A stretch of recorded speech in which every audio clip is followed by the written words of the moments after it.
So tomorrow, here in Britain, it's decision day as we go to the polls, and this time we've got a choice of three. That's the present Prime Minister, the Labour Party's Gordon Brown, the Conservative leader David Cameron, and a Liberal Democrat called Nick Clegg. During a short but gruelling campaign, I've spent time with all three as they crisscross the country in a bitterly fought contest. Now, we've got this three-way competition because we finally caught up with you and staged our first ever series of TV debates.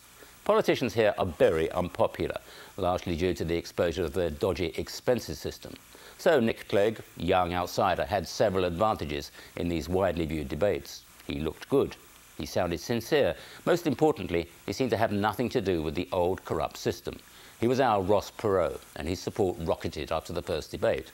Some of that early shine started to fade after closer examination of his party policies, although he still runs level with Prime Minister Brown, with David Cameron in the lead. Now, poor old Mr Brown's had a rotten campaign, culminating in a bizarre confrontation when he accused one of his own supporters out of earshot of being bigoted.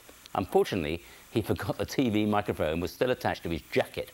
And just when he thought he'd got away with that, yesterday one of his own candidates described him as the worst Prime Minister Britain's ever had. That's one of his own candidates. But even though Mr Brown is in such trouble, our first-past-the-post voting system means that he'll probably end up with double the number of seats the Liberal Democrats get. He might even try to do a deal with them and hold on to power.